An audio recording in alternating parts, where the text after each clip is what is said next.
Hadas kecil, kalau kita sedang berhadas kecil artinya wudhu kita batal. Kita melakukan 4 hal yang kemarin kita bahas. Masih ingat?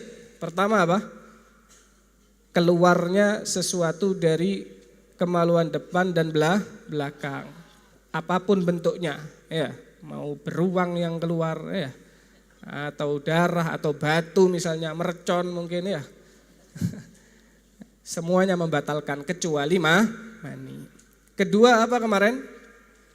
Hilangnya akal, baik itu dengan tidur atau karena mabuk atau karena pingsan dan lain-lain. Kecuali tidurnya orang yang duduk dan duduknya tadi itu menetap di bumi, nggak miring ke kanan, nggak miring ke kiri. Kalau tidurnya tadi itu terlentang ya batal.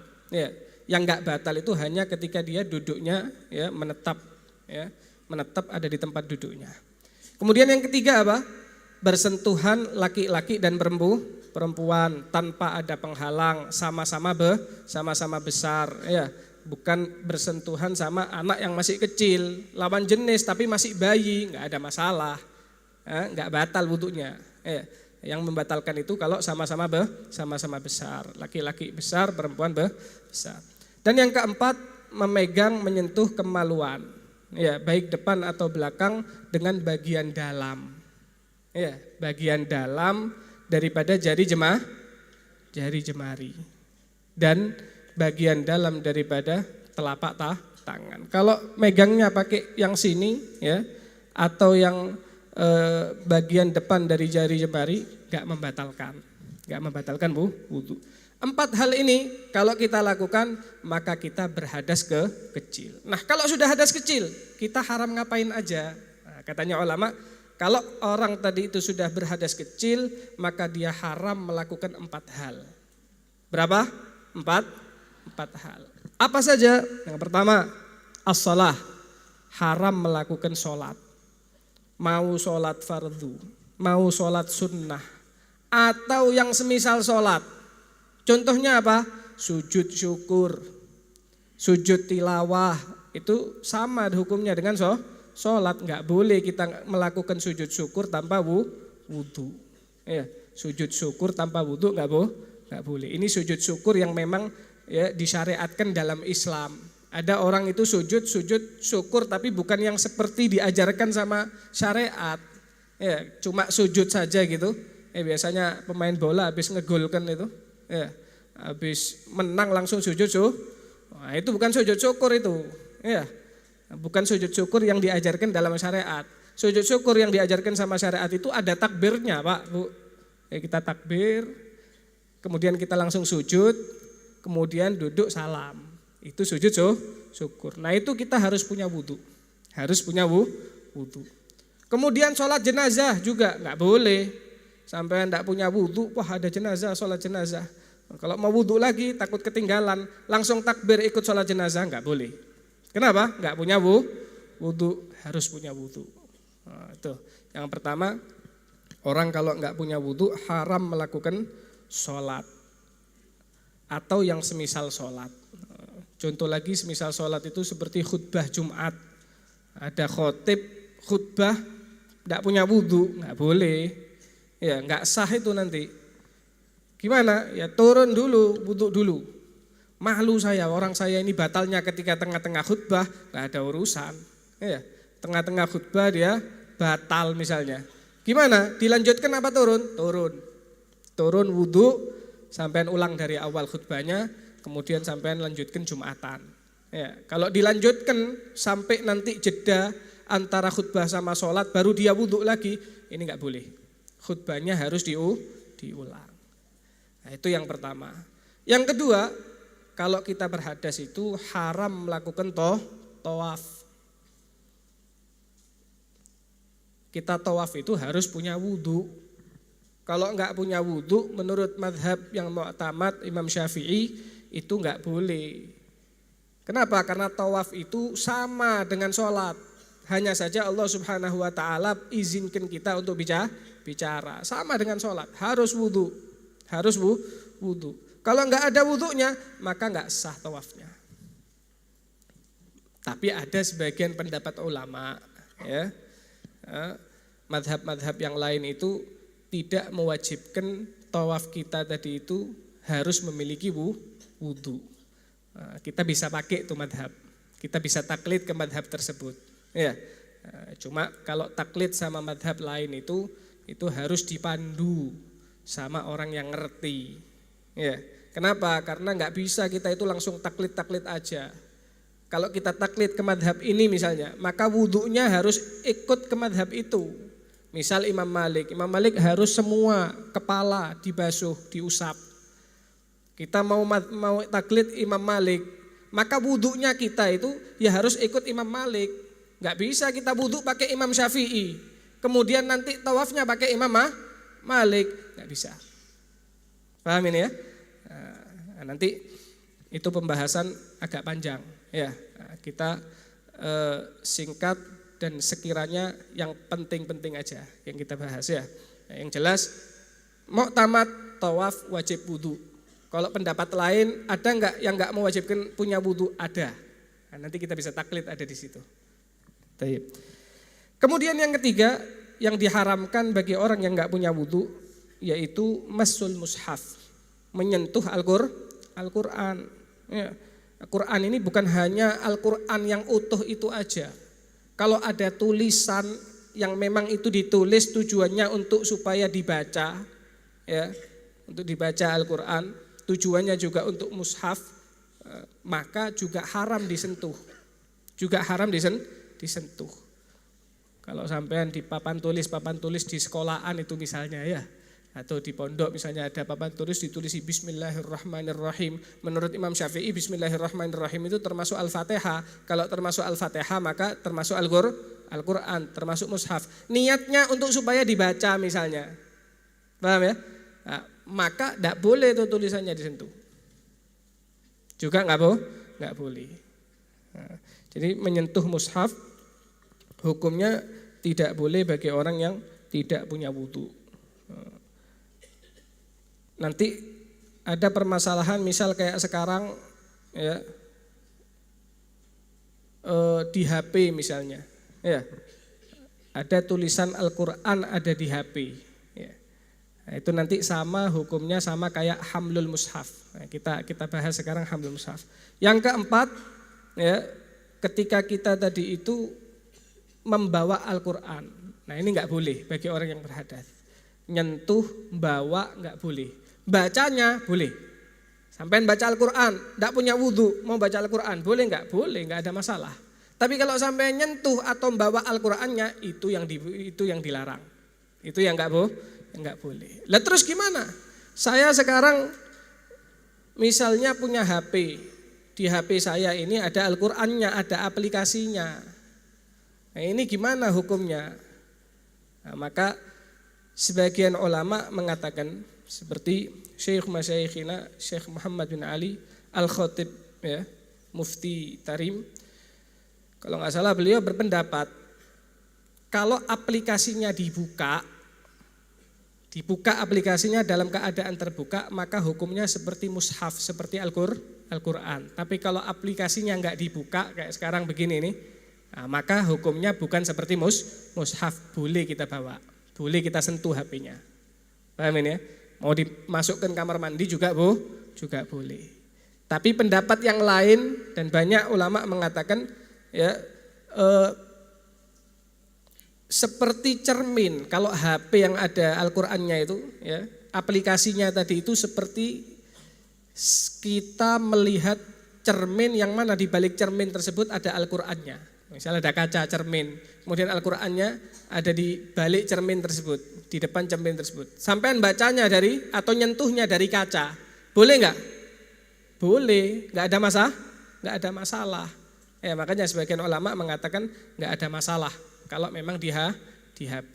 Tapi ya kita orang yang hadir majelis, yang ngaji, kalau bisa ya baca Al-Qur'an baik di HP atau megang Al-Qur'an baik itu di HP ya, atau misalnya di mushaf ya, itu harusnya pakai wudu. Atau memang mau baca Al-Qur'an misalnya ada di HP usahakan pakai wudu. Kita orang hadir majelis kok. Ya beda kalau misalnya kita ini nggak dekat dengan orang-orang baik, nggak dekat dengan majelis ilmu, ya, beda cerita. Tapi kalau kita ini yang setiap hari dengar ilmunya Nabi, yang cita-citanya kita ini bisa nyenengkan Nabi, ya kita ikuti itu, ya. Kita gimana caranya nyenengkan Nabi Shallallahu Alaihi Wasallam. Kita hormati Al-Quran, kita hormati Al-Quran. Al-Imam Izzuddin bin Abdissalam, ya, itu beliau termasuk orang yang jaga kesucian tubuhnya. Kalau junub nggak mau nunggu, langsung mandi, walaupun dingin. Kalau wudhu, ya, kalau batal wudhunya langsung wudhu lagi. Nggak mau dia itu berlalu waktunya dalam keadaan hadas terus, itu nggak mau beliau. Sampai suatu malam beliau itu ada di satu tempat kedinginan,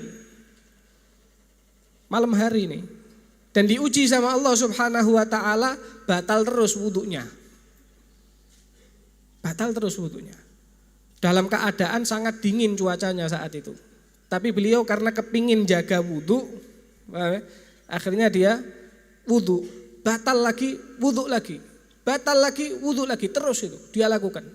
Sampai akhirnya saking kedinginannya gara-gara wudhu ini, beliau sampai pingsan. Sampai pingsan, Imam Izzuddin bin Abdissalam. Nah, ketika pingsan, beliau dengar suara, ya bena Abdissalam, turidul ilm awil amal. Kalau nggak salah kalimatnya begitu ya. Wahai Izzuddin bin Abdissalam, kamu kepingin ilmu atau amal? Dijawab sama Imam Izzuddin, saya kepingin ilmu. Ya karena kalau dengan ilmu ini dia bisa beramal. Subhanallah, karena barokah tadi itu, yang jaga wudhunya, nggak mau batal, nggak mau berhadas, dijaga terus wudhunya sampai pingsan seperti itu, tetap beliau belani, ya, tetap beliau lakukan. Akhirnya beliau bangun dari tidurnya, dikasih pemahaman lebih sama Allah Subhanahu Wa Taala, dengarkan ilmu bisa paham, ngafalkan cepat hafal. Akhirnya sampai beliau tadi itu tumbuh dan pada akhirnya mendapatkan gelar Sultanul Ulama, rajanya para ulama. Barokah apa? Jaga kesucian daripada tubuh kita. Nah, kita begitu. Apalagi kita mau ibadah, apalagi kita mau baca Al-Quran. Jangan sampai baca Al-Quran nggak pakai wudhu sebentar. Katanya Habib nggak apa-apa baca Al-Quran dalam keadaan berhadas, yang penting nggak nyentuh, yang penting nggak megang.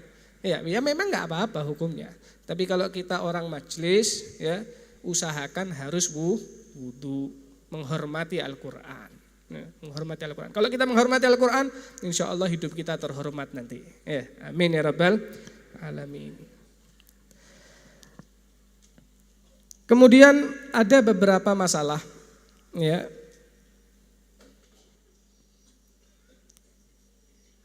Anak kecil misalnya, anak kecil, sampean misalnya punya anak ngaji ke TPQ, ya, ngaji ke TPQ, sampean bawai Al-Quran atau sampean bawai buku yang di situ tertulis ada ayat Al-Qurannya, amin ya. Nah itu gimana? Boleh nggak tuh anak kecil yang nggak punya wudhu kemudian dia bawa Al-Quran atau bawa ya buku yang ada Al-Qurannya, yang ada mushafnya, boleh apa enggak? Maka katanya ulama, kalau misal dia sudah mumayyiz itu dia sudah tahu, oh ini Quran misalnya, oh ini bukan Quran, atau misalnya minimal dia sudah tahu ini batu, ini api, atau dia bisa makan sendiri, sudah bisa minum sendiri, sudah bisa mandi sendiri. Nah ini namanya mumayyiz. Ada anak kecil kalau terlalu kecil kan nggak paham. Sampean kasih suruh pilih 100.000 apa 1.000, milih 1.000. Iya, kenapa? Belum mumayyiz itu ya. Kalau sudah bisa milih 100.000 mumayyiz itu ya.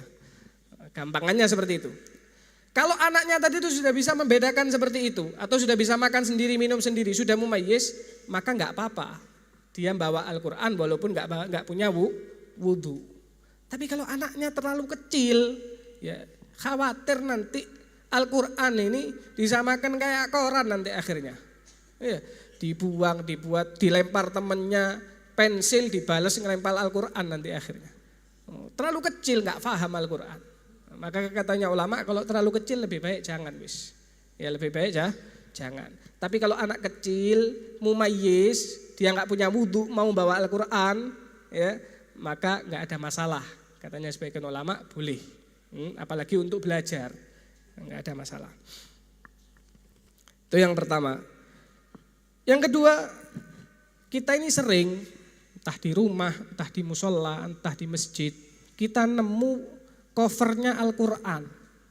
Covernya Al-Quran terlepas, entah itu bagian yang depan atau bagian yang samping misalnya. Nah ini terlepas nih. Itu gimana? Boleh nggak kita nggak punya wudhu kemudian nyentuh Al-Quran tersebut? Nyentuh covernya Al-Quran itu tadi. Ini covernya jatuh ini di bawah. Kita mau pindahkan misalnya. Nah, kita nyentuh ini wajib pakai wudhu apa enggak? Nah katanya ulama kalau memang cover tersebut ketika kita lihat kita langsung menghukumi oh ini covernya Al-Quran. Artinya nisbatnya masih ke Al-Quran. Maka kita enggak boleh nyentuh tanpa wudhu. Tapi kalau misalnya covernya misalnya tinggal kardusnya aja, ya, atau kertasnya tulisan Al-Qurannya sudah hilang, nah, sehingga kita masih bingung ini covernya Al-Quran apa covernya diba ini, Maulid diba ini, atau covernya Al-Quran atau covernya buku yang lain ini, nah, maka kita nggak apa-apa sentuh itu, walaupun kita nggak punya wudu, kecuali kalau misalnya ya baik Al-Quran atau covernya jatuh ada di bawah dan ditakutkan nanti kalau kita nggak ambil ini Al-Quran bakal keinjek-injek misalnya. Tahu keinjek-injek apa bahasa sini? Tidak. Itu sudah ya. Terinjak-injak. Sih bahasa Indonesia ya. Takut terinjak-injak misalnya, maka aku, ya. Ini gimana hukumnya? Apakah kita wudhu dulu, baru kita ambil, apa gimana? Maka nggak ada masalah, kita langsung ambil walaupun kita nggak wudhu. Tapi kalau kita sempat walaupun untuk tayamum, ahsan lebih baik tayamum dulu, langsung ambil Qurannya nggak ada masalah. Nah, atau misalnya ada banjir, ya. Ini Qurannya kalau nggak diselamatkan hanyut ini, bisa terkena najis ini misalnya, maka wajib kita ambil, wajib kita ambil. Nah, sebenarnya ada beberapa masalah, ya, termasuk misalnya kita bawa Al-Quran. Ini ada beberapa masalah terakhir ini ya. Kita bawa Al-Quran. Saya ini Beb, kepingin ngaji, Qurannya saya taruh tas. Di dalam tas tersebut ada buku-buku yang lain. Dan saya ini nggak punya wudhu, bolehkah saya membawa tas tersebut? Nah, makanya ini juga penting ya. Ada anak-anak mungkin ke madrasah bawa Al-Quran. Sudah balik dia, tapi masih ngaji di madrasah atau sekolah misalnya. Di sekolahnya ada baca Al-Qurannya, ada jam, ya, disiapkan 1 jam untuk baca Quran bareng misalnya. Kan ada sekolah-sekolah seperti itu. Akhirnya disangui Al-Quran sama orang tuanya di tasnya. Lah, kadang-kadang anak tersebut dia nggak punya wudhu untuk membawa tasnya ke sekolah itu. Dia nggak punya wudhu dan tasnya isi Al-Quran juga dan kitab-kitab yang lain. Nah ini gimana? Boleh nggak dia tadi itu bawa tas tersebut? Ya, maka tergantung niatnya. Tergantung niatnya. Kalau kita tadi itu tujuannya membawa Al-Quran saja atau membawa tasnya saja. Saya membawa tas. Tujuan saya membawa tas atau buku pelajaran saya yang lain. Ya, saya nggak niat bawa Al-Quran, tapi saya niat bawa tasnya dan buku-buku saya yang lain. Maka gimana? Maka nggak ada masalah, boleh, nggak haram walaupun nggak punya wudhu. Tapi kalau misalnya bertujuan dua-duanya, saya ya tujuan bawa Al-Quran, yang bawa buku yang lain, karena nanti ada pelajaran Al-Quran. Niat saya kepingin bawa Al-Quran dan kitab-kitab saya yang lain. tujuan dua-duanya, bertujuan dua-duanya. Ini gimana? Maka khilaf antara ulama, ada yang ngomong haram, ada yang ngomong nggak haram. Tapi kalau kita tadi itu nggak bertujuan sama sekali, ya, sendak pokoknya anak bawa tas, nggak tahu isinya di dalam, saya nggak ada urusan. Pokoknya saya tahu ada Al-Quran, ada yang lain, tapi saya niatnya cuma bawa tasnya aja, ya, atau bawa kreseknya aja misalnya, nggak bertujuan apa-apa. Nah, maka katanya ulama nggak ada masalah. Khilaf ya, ada yang mengatakan nggak apa-apa, ada yang mengatakan nggak boleh. Nah, oleh karena itu dipeseni anaknya yang sekolah bawa Al-Quran, peseni, nak kalau misalnya ada Al-Qurannya wudhu dulu. Ya, ini tidak boleh sampean bawa, ini ada Al-Qurannya soalnya. Orang tidak boleh bawa Al-Quran kalau nggak punya wudhu, wudhu dulu. Atau misalnya nggak memungkinkan untuk wudhu, kasih tahu niatnya bawa tasnya aja, nak jangan bawa Al-Qurannya. Nah, supaya nanti dia boleh membawa tasnya tadi itu ke sekolah walaupun tanpa wudhu, yang mana tasnya ada isi Al-Qurannya. Nah, akhir mungkin itu dulu pembahasannya. Sebenarnya ada beberapa hal kalau kita bawa tafsir Al-Quran itu gimana, ya. Nah, itu apakah wajib wudhu apa enggak, itu ada pembahasan-pembahasan yang insya Allah kita bahas di pertemuan yang akan datang insya Allah. Wallahu a'lam.